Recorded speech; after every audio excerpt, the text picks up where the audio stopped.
when I go to Kampala, there's a couple of wards, and the last time that I was there, there were 60 people who needed an operation probably yesterday, and they're waiting for an operation. And many people are waiting because they can't afford to buy implants. So something that will cost our patients or our healthcare system here $500, their patient will be paying $1,000 or $1,500 for. And there's no way around that, because that product doesn't get purchased through the healthcare system. The patient has to pay it. Now, not only does the patient have to pay for that, but they often have to pay for the surgery, and I'm not talking about even private surgery. And in the public sector, the surgeons really aren't paid a significant amount of money either. And so many of them have to subsidize their work with private, which no one can blame anybody for, because you gotta, at the end of the day, put food on the table and you have to make some money. So the public purse money for them is very, very small. So whereas we go over as Canadians and say, well, why aren't you doing your public service here? I mean, what do you do? Well, they're saying I am, but they're not paying me to do this. I have to go to the private service.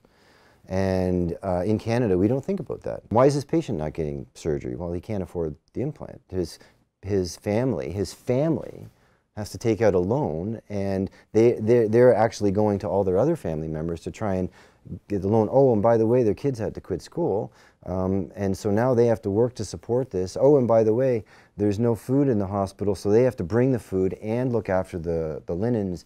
And so there's a whole infrastructure around the hospital of, you know, soap and detergent and all for the infrastructure. My initial martial arts teacher always said, you have strength through flexibility. You have strength through flexibility, because if you're brittle, you will break.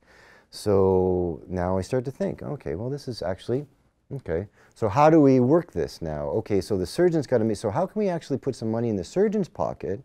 How can we actually drop implant costs for the patient?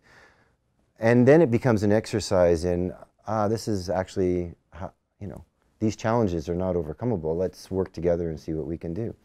So, I mean, that specifically are insights for me. And then I come home and I get angry. I get angry because they can't afford implants. And our healthcare system pays 1/3 for the same implant. And I don't understand why that should be.